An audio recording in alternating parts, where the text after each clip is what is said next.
మన ప్రభువును రక్షకుడైన ప్రభు అయిన యేసుక్రీస్తు నామమున శుభమును తెలియచేస్తున్నాను. ప్రియమైన హోలీ క్రైస్ట్ టీవీ ఛానల్ వారికి ప్రత్యేకమైన నా హృదయపూర్వక వందనం తెలియజేస్తున్నాను. ప్రియమైన దేవుని బిడ్డలు అందరూ క్షేమంగా ఉన్నారండి. మీరందరూ క్షేమంగా ఉండాలని మీరు అనుదినం ప్రార్థన చేస్తూ ఉన్నాను.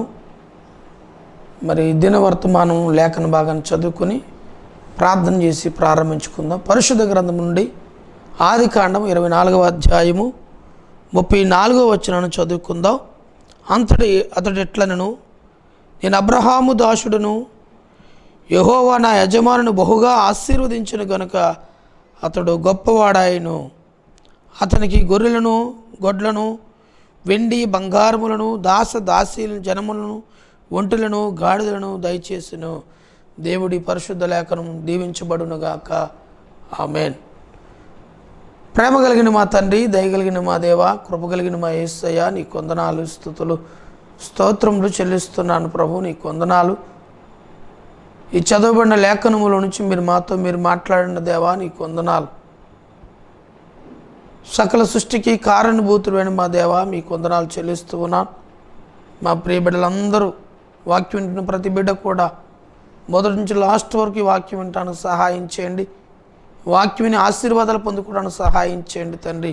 వాక్యానుసారం జీవించడానికి కృప చూపమని, సమస్త ఘనత మహిమ ప్రభావాలు మీరు ఒక్కరి పొంది మహిమ పొందమని యేసు పరిశుద్ధ నామమున అడుగుచున్నాము తండ్రి. ఆమేన్. ప్రియమైన దేవుని బిడ్డలారా, ఈరోజు అబ్రహామును గూర్చి ధ్యానించాలని ఇష్టపడుతూ ఉన్నాను. అబ్రహాము విశ్వాసులకు తండ్రిగా పిలువబడుతున్న వ్యక్తిగా మనం చూస్తూ ఉన్నాము. అబ్రహాము అన్ని విషయంలో వర్ధిల్లాడని ఆ 24వ అధ్యాయం 1వ వచనంలో చక్కగా ఆయన చెప్తాడు.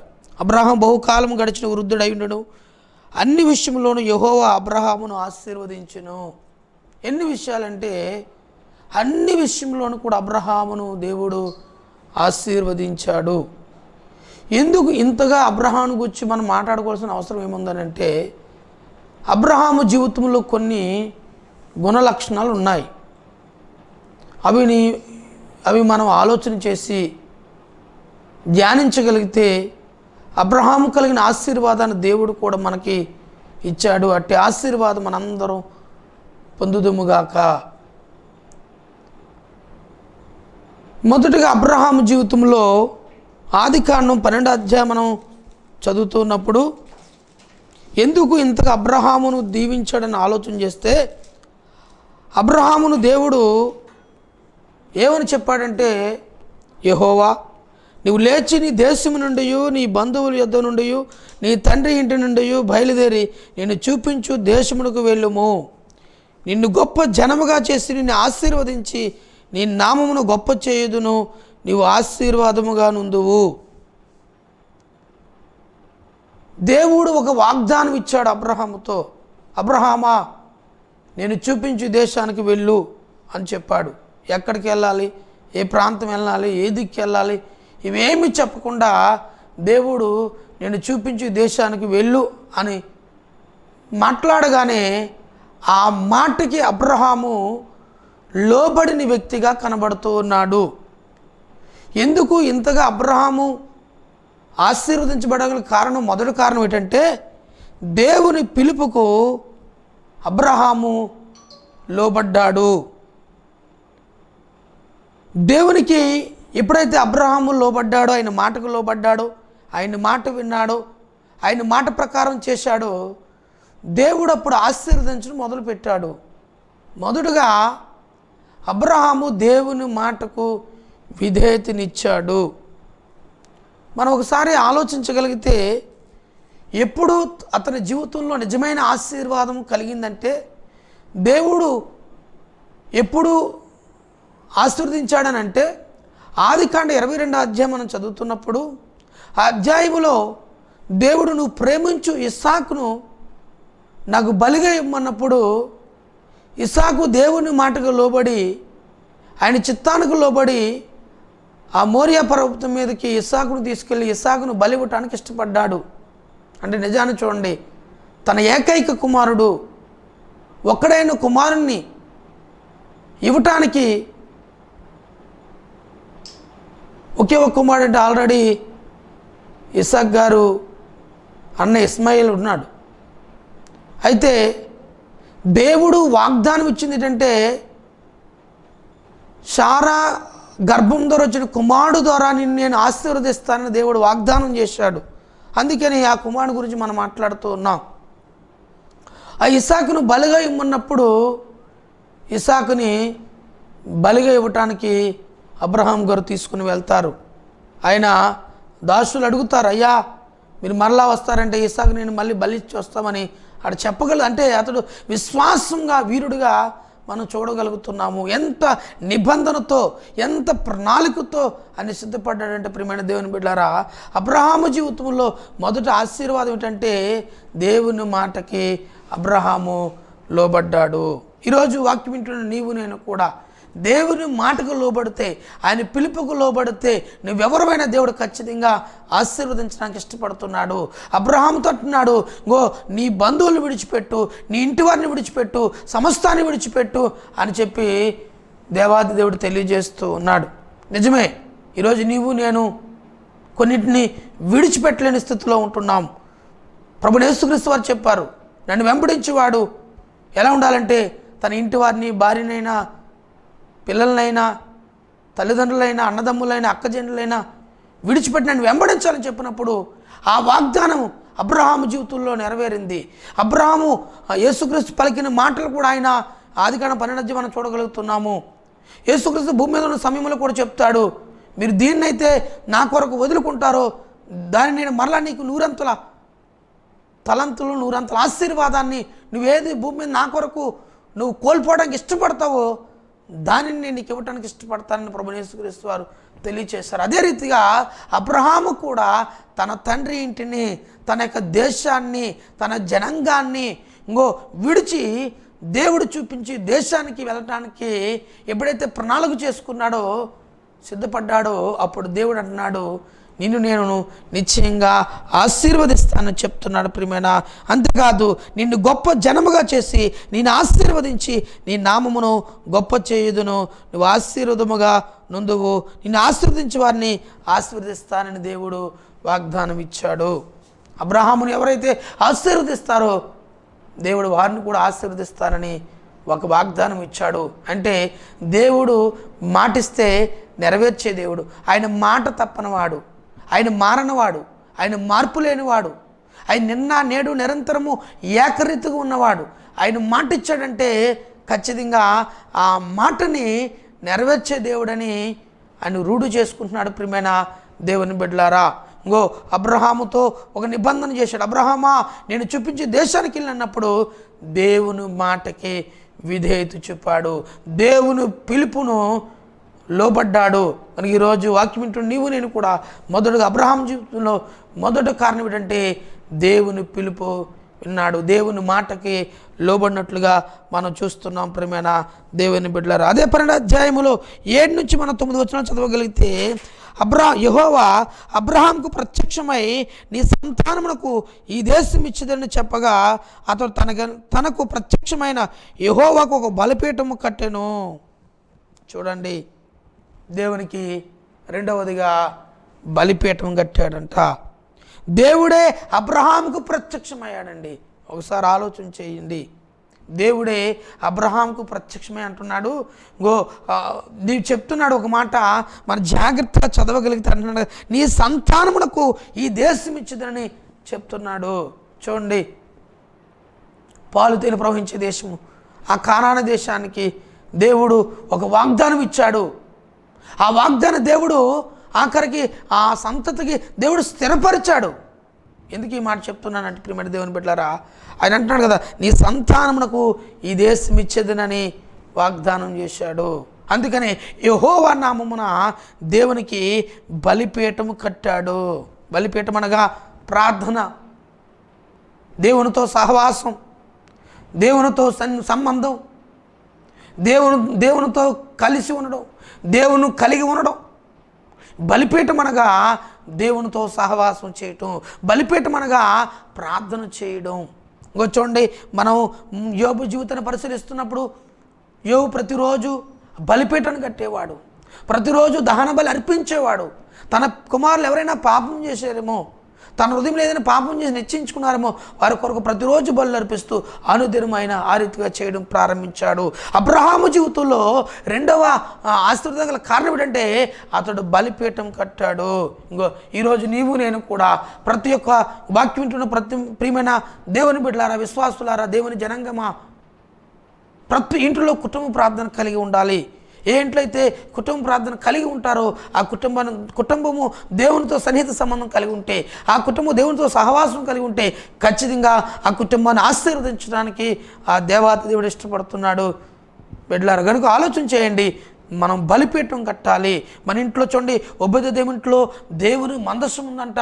ఆ దేవుని మందస్సు ఉండటం వల్ల ఒబేదెదోము 3 నెలల్లో అతన్ని ఆశీర్వదించినట్లుగా మనం చూస్తూ ఉన్నాము. నిజమే, దేవుని మనసు మన ఇంట్లో ఉంటే, దేవుని బలిపెట్టమనే ప్రార్థన సహవాసం నీకుంటే ఖచ్చితంగా దేవుడు నిన్ను నన్ను కూడా ఆశీర్వదించడానికి ఇష్టపడుతున్నాడు. ప్రతి ఒక్కరూ కూడా మన ఈ దినాల్లో, ఈ కడవర దినాల్లో, భయంకరమైన దినాల్లో, ఈ కరువు దినాల్లో, అంచె దినాల్లో, ఇలాంటి రాజకీయ పరిస్థితుల్లో, ఇంకో మత కల్లాలు జరుగుతున్నాయి. ఇలాంటి పరిస్థితుల్లో ఖచ్చితంగా దేవునితో ప్రతి ఒక్కరూ సహవాసం చేసేవారుగా ఉండాలని, ప్రతి గృహంలో ఒక బలిపీఠం కట్టబడాలని దేవుడు తెలియచేస్తున్నాడు. అబ్రహామును ఆశీర్వదించడం గల కారణం, రెండవ కారణం ఏంటంటే అతని జీవితంలో దేవుడు ప్రత్యక్షమంటున్నాడు, నీవు నా నామమును ఒక బలిపీఠం కట్టు, అప్పుడు నేను నిన్ను నీ దేశాన్ని ఇస్తానని వాగ్దానం చేశాడు అని బలిపీఠం కట్టాడు. ప్రియమైన దేవుని బిడ్డలారా, ఒకసారి మనం ఆలోచన చేద్దాం. ఓ సేవకుడు మనకు తెలుసు, ఒక 18వ శతాబ్దంలో గొప్ప వెలుగుగా ప్రకటించబడిన వ్యక్తి జాన్ వెస్లీ. అతని తల్లి సుసినా వెస్లీ అనే యొక్క తల్లిగారు తనకు 19 మంది సంతానం అయితే ఆ బిడ్డల కొరకు, అందులో కొంతమంది చనిపోయారు, 10 మంది సుమారు ఉండొచ్చు. అందులో తల్లి చాలా దినాలు ప్రార్థన చేసింది తన కుమారుడు కొరకు.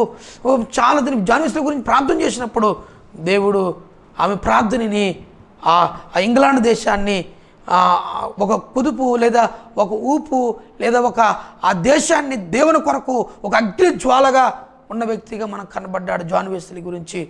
నిజమే ప్రియమైన దేవుని బిడ్డలారా, విలాపవాక్యములు 2వ అధ్యాయం 19వ చదివితే, రేయి మొదలు జాములు వేసి నీ పిల్లల కొరకు నీ ఆత్మను కుమ్మరించిన నీళ్లు కుమ్మరించినట్లు నీ ఆత్మను కుమ్మరించాలని, విజ్ఞాపన చేయాలని, మొరపెట్టాలని దేవుడు తెలియజేస్తున్నాడు. అలాగే అబ్రహాము కూడా బలిపీఠం కట్టాడు, దేవునికి ప్రార్థన చేయడం మొదలెట్టాడు. ఎప్పుడైతే దేవునితో సన్నిహిత సంబంధం కలిగి ఉన్నాడో, దేవునితో సహవాసాన్ని ప్రారంభించాడో, అప్పుడు ఖచ్చితంగా అబ్రహామును దేవుడు ఆశీర్వదించడం మొదలెట్టాడు. ప్రియమైన దేవుని బిడ్డలారా, హల్లెలూయా. ఆదికాండము 13వ అధ్యాయము 1 నుంచి మనం 8 వచనాలు చదివినట్లయితే అందులో మనకు కనబడుతుంది. ప్రియమైన దేవుని బిడ్డలారా, అబ్రహాముతో పాటు తన సహోదరికి కుమారుడైన లోతు కూడా బయలుదేరి వెళ్ళినప్పుడు అబ్రహాముతో పాటు లోతును కూడా దేవుడు ఆశీర్వదించాడు. ఎంతగా ఆశీర్వదించారంటే ఆ కింద వచనంలో ఒక మాటతో ప్రియమైన దేవుని బిడ్డలారా చూడండి,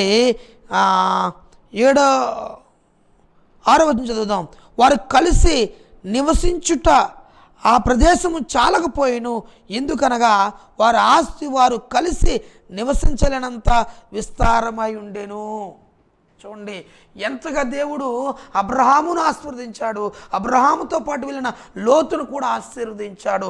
ఇద్దరిని ఒకే రీతిగా ఆశీర్వదించి వారు ఎలాగంటే వారు ఇరువురు కూడా లెక్కించలేనంత విస్తారమైన ఆశీర్వాదం వారు పొందుకున్నారు. వారి గుడ్లు అవనియండి, దాసదాసులను, బంగారం అవనియండి, వెండి అవనియండి, ఇవన్నీ కూడా దేవుడు వారికి సమృద్ధిగా ఇచ్చాడు. అయితే ఇక్కడ ఏం జరిగిందంటే అబ్రహాము గొర్రెల కాపరులకును లోతు గొర్రెల కాపరులకును గొడవ జరిగింది. ఈ గొడవల వల్ల ఏం జరుగుతుందంటే వాళ్ళు చెప్తున్నాడు, అయ్యా అబ్రహాము అంటున్నాడు, మనందరం బంధువులు కనుక మనిద్దరము గొడవ పడటం మంచిది కాదు, మనిద్దరూ సమాధాన పడాలని అబ్రహాము ఆ రోజు వారిని సమాధానపరిచాడు. దేవునికి మహిమ కలుగును. అంటే సమాధానమును కోరుకునేవాడు అబ్రహాము గారు. నిజానికి అబ్రహాము వాళ్ళు చెప్తున్నప్పుడు, అబ్రహాము నీకేది కావాలని అడిగినప్పుడు ఆ సహోదరుడు కుమారుడు ఏం చెప్పాలంటే, అయ్యా మీరు పెద్దవారు కదా, మీకు ఏది కావాలి దేశంలో మీరు ఎడుకోండి, తర్వాత తీసుకుంటామని చెప్పాలి. కానీ అబ్రహామే లోతుతో చెప్తున్నాడు, నీకు ఏ ప్రాంతం కావాలో, నీకు తూర్పు దిక్క, పడమడు దిక్క, ఉత్తర దిక్క, దక్షిణ దిక్క, ఏది కావాలో అడిగినప్పుడు అని అంటే సస్యశ్యామలంగా ఏదైతే ఉన్నతమైన స్థానంలో ఉందో ఆ ప్రాంతాన్ని సొదొమ గొమొర్రా పట్టణాలని ఎన్నుకోవడం జరిగింది. ప్రియమైన దేవుని బిడ్డ, అయితే నేను ఎందుకు ఈ మాట చెప్పాలనుకున్నానంటే, అయితే అబ్రహాము మూడవదిగా సమాధానమును కోరుకుంటున్నాడు. ఈరోజు నీవు నేను ఏం కోరుకుంటున్నాము? కుటుంబ జీవితాల్లో అల్లర్లు జరుగుతున్నాయి, సంఘాల్లో అల్లర్లు జరుగుతూ ఉన్నాయి, సమాజంలో అల్లర్లు జరుగుతున్నాయి. కానీ సమాధానం పడేవారు కావాలి, సమాధానం కోరుకునేవారు కావాలని నిన్ను ప్రభుపేట మీకు తెలియచేస్తూ ఉన్నాను.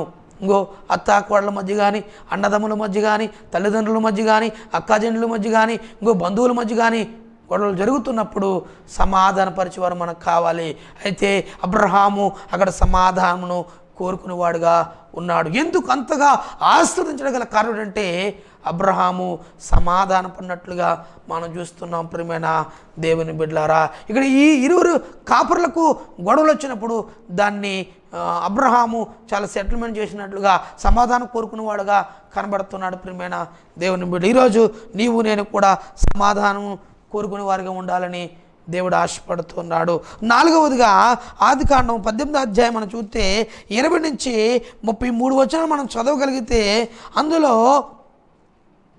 అబ్రహాముకు దేవుడు ప్రత్యక్షం అంటాడు, అబ్బాయి అబ్రహామా, నీ సహోదరు కుమారుడు లోతు సొదొమ గొమొర్రా పట్టణాన్ని నాశనం చేయబోతున్నాను. ఎందుకంటే అక్కడ నీతిమంతులు ఎవరు కూడా లేరు. మరి అక్కడ వారు సొదొమ గొమొర్రా మనుషులు ఘోరమైన పాపులుగా ఉన్నారు, పాపం చేత నిండిపోయారు. ఆ ప్రదేశం అంతా కూడా పాపం చేత నిండిపోయింది కనుక అక్కడ మనం చూస్తాం 18వ అధ్యాయంలో కూడా 13వ అధ్యాయంలో కూడా కనబడదేమో, అతడు చాలా దేశము పాపంతో నిండిపోయినట్లుగా మనం చూస్తాం. ప్రియమైన దేవుని బిడ్డలారా, మనం ఆలోచన చేయాలి. ఎందుకు ఈ మాటలు నేను తెలియజేస్తున్నాను? ప్రియమైన దేవుని బిడ్డలారా, చూడండి చెప్తున్నాడు, మరియు యెహోవా సొదొమ గొమొర్రాలను గూర్చిన మొర గొప్పది గనుక వాటి పాపము బహుభారమైనది గనుక. సొదొమ గొమొర్రా పట్టణస్థులు బహు పాపంతో నిండిపోయారు, బహుపాపులు కనుక దేవుడు అనుకుంటున్నాడు ఆ పాపిష్టి జనాన్ని నాశనం చేయాలని ఆశపడుతున్నాడు. అయితే అక్కడ లోతు కుటుంబం జీవిస్తుంది. లోతు గారి భార్య, వారి పిల్లలు అక్కడ ఉన్నారు కనుక లోతుతో చెప్పలేదు, కానీ అబ్రహాముతో దేవుడు చెప్తున్నాడు. అబ్రహాము ఏం చేస్తాడంటే దేవునికి విజ్ఞాపనం చేస్తున్నాడు. ఈరోజు ఎంతమంది విజ్ఞాపనం చేస్తున్నాం? ఈరోజు ఎన్నో కుటుంబాలు పాడైపోతున్నాయి, సమాజాలు పాడైపోతున్నాయి. వారి గురించి ప్రార్థించేవారు కావాలి. అబ్రహాము తన యొక్క సహోదరుడు కుమారుడు గురించి ఒకటి విజ్ఞాపనం చేస్తున్నాడు, మొరపెడుతున్నాడు, వారి గురించి కన్నీరు గారుస్తున్నాడు, వారి దగ్గర దేవుని దగ్గర అడగడం ప్రారంభిస్తున్నాడు. అయ్యా, అక్కడ ఒక 50 మంది నీతిమంతులు ఉంటే ఆ పట్టణాన్ని రక్షిస్తావంటే రక్షిస్తానన్నాడు. అక్కడ 50 మంది నీతిమంతులు లేరు, 40కి వచ్చాడు, 40 మంది నీతిమంతులు లేరు, 30, 20, 10, 5 కూడా వచ్చేసారు. అక్కడ నీతిమంతులు లేకపోవడం వల్ల ఆ సొదొమ గొమొర్రా పట్టణాలను దేవుడు నాశనం చేయాలని ఇష్టపడ్డాడు. ఎందుకంటే అప్పుడు దేవుడు అబ్రహాముతో చెప్పి, అబ్రహామా లోతు కుటుంబాన్ని తోడుకుని వచ్చామని చెప్పినప్పుడు అబ్రహాం ఏం చేస్తాడంటే తన సహోదరుడు కుమారుడైన లోతుని వెంట పెట్టుకొని లోతు భార్యను వారి యొక్క పిల్లలు తీసుకుని వస్తున్నప్పుడు లోతు భార్య ఏం చేస్తాడంటే ఆ లోకం వైపు చూస్తుంది. ఎందుకంటే వెనక వైపు చూడొద్దని దేవుడు చెప్తాడు. వాళ్ళు ఏం చేస్తారంటే లోతు భార్య మాత్రమే వెనక వైపు చూస్తుంది. ఎందుకంటే బైబిల్ చెప్తుంది, యేసుకు అంగీకరించిన నీవు నేను కూడా ఇక లోకం వైపు చూడకూడదు, లోక ఆస్తుల వైపు చూడకూడదు. ఇజ్రాయేల్ ప్రజలు కూడా చాలాసార్లు ఐగుప్తులో జీవించినంతకాలం జీవించిన తర్వాత కానాను అరణ్యములకు వెళ్ళిన తర్వాత కూడా ఇంకా ఐగుప్తు ఆశలు వారు విడిచిపెట్టలేదు. ప్రియమైన దేవుని బిడ్డలారా, మనం కూడా ప్రభుని యేసుక్రీస్తు అంగీకరించి కూడా ఇంకా లోక ఆశల వైపు, లోక తలంపుల వైపు, లోక ఇష్టానుసారం జీవించడం మొదలు పెడుతున్నామేమో. ప్రియమైన దేవుని బిడ్డలారా, లోతు భార్య వెనకకు చూడొద్దంటే వెనక చూసింది. అయితే అక్కడ ఉప్పు స్తంభం అయిపోయింది. ఆ ఇజ్రాయేల్ దేశం ఇప్పుడు కూడా ఆ ఉప్పు స్తంభం అక్కడే ఉంది. ప్రియమైన దేవుని బిడ్డలారా, గనుక ఆలోచన చేద్దాం. ఈ వెనక వైపు చూడకండి, ముందున్న వాటి కొరకు వేగిరి పడాలి. కనుక నువ్వు వెనకున్న మరిచి ముందున్న వారి కొరకు నువ్వు ఆలోచన చేయాలి, కానీ ఇంకా వెనక వైపు పాత వైపు నువ్వు చూడకూడదని పరిశుద్ధ గ్రంథం తెలియచేస్తుంది. ప్రియమైన దేవుని బిడ్డలారా, ఇజ్రాయేల్ ప్రజలు అనేక సార్లు ఇంకా ఇల్లు ఐగుప్తు గురించే చెప్తున్నారు. ఐగుప్తుని విడిచి వచ్చిన తర్వాత కూడా అక్కడ కీరగాయలు బాగున్నాయి, లేకపోతే అక్కడ అది బాగుంది ఇది బాగుందని చెప్పి సొనుగుతూనే గొనుగుతూనే ప్రజలు జీవించారు. ప్రియమైన దేవుని బిడ్డల చివరికి వారెవరు ఆయన రాజ్యాన్ని చేరలేకపోయారు, కానాను దేశం వెళ్ళలేకపోయారు.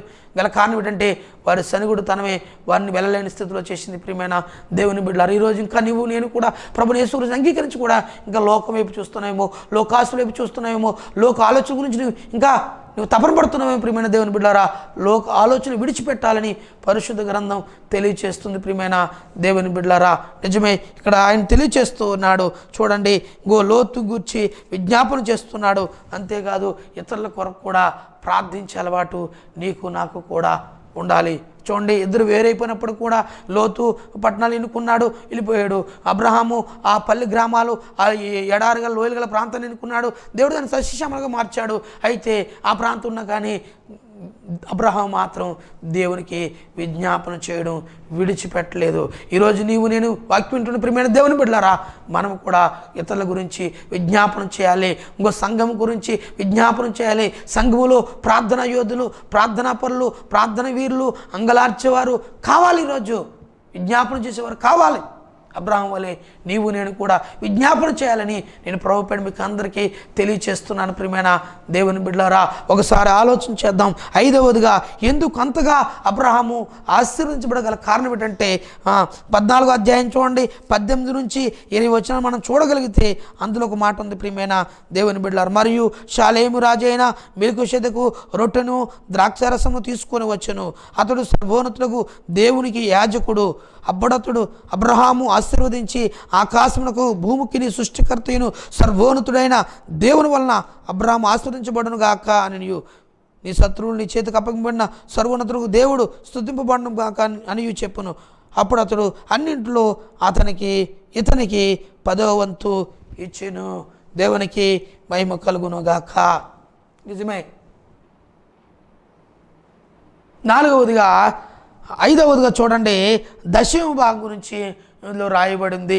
ఈరోజు అబ్రహాము ఆ మెల్కీషెదెకునే షాలేము రాజు అయిన మెల్కీషెదెకు ఆయన అబ్రహాం గారికి రొట్టు ద్రాక్షారసం ఇచ్చినప్పుడు ఆయన ఏం చేస్తుంటే 10వ వంతును ఆయన చెల్లించినట్లుగా మనం చూస్తూ ఉన్నాం. ఈ లోకంలో చూడండి, కోల్గేట్ అనే ఒక వ్యక్తి ఉన్నాడు. అతడు చాలా ఒక చిన్న వ్యాపారగా ప్రారంభమైన అతడు ఈరోజు కొన్ని కోట్ల వ్యాపారస్తుడుగా మారటానికి గల కారణం ఏంటంటే, ఒకప్పుడు కోల్గేట్ సబ్బులు తయారు నేర్చుకున్నాడు.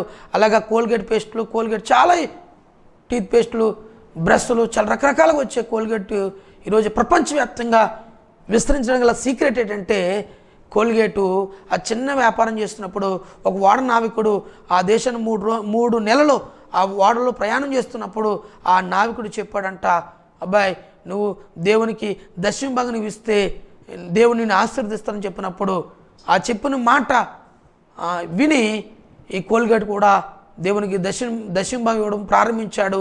అదేం చివరికి ఏమైందంటే 10% ఇవ్వాల్సిన 20% ఇచ్చాడు. 20% బదులు 30 ఇచ్చాడు. 30 అలాగా 190% దశమ భాగం ఇస్తున్నాడు. ఇప్పుడు 10% మాత్రమే అతడు తీసుకున్నాడంట.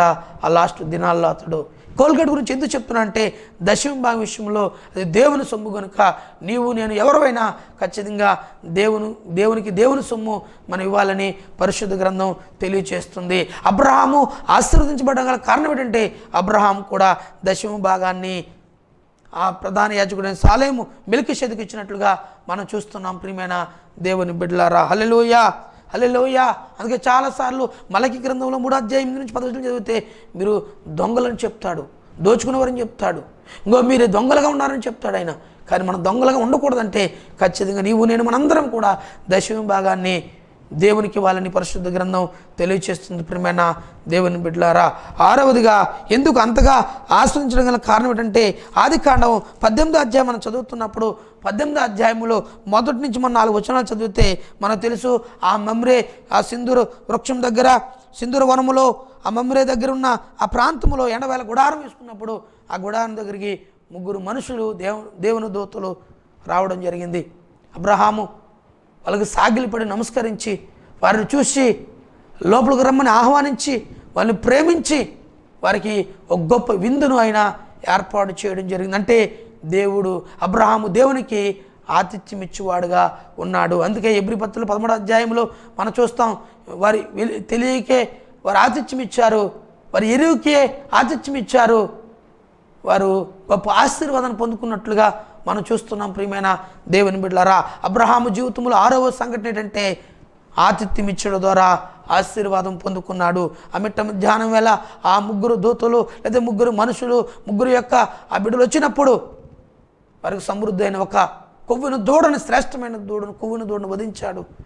3 మానికల పిండిని తీసుకున్నాడు, రొట్టెలు చేశాడు, జున్నుగడ్డలు, ద్రాక్ష పళ్ళు ఇవన్నీ కూడా అక్కడ ఇచ్చినట్లుగా మనం చూస్తున్నాం. పాలు, వెన్న, పోనీ పాలు దగ్గర వచ్చే వెన్న, నెయ్యి ఇవన్నీ కూడా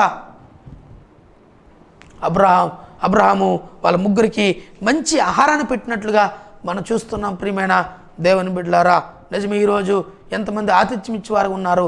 మన సేవకులను లేదా మన ఎవరైతే మనకి ఆత్మీయ తండ్రులు ఉన్నారు, వారు ఖచ్చితంగా మనం ఏం చేయాలంటే సంఘ పరిచారకులు కానీ సంఘ విశ్వాసులు కానీ మనం ఆతిథ్యం ఇవ్వాలి.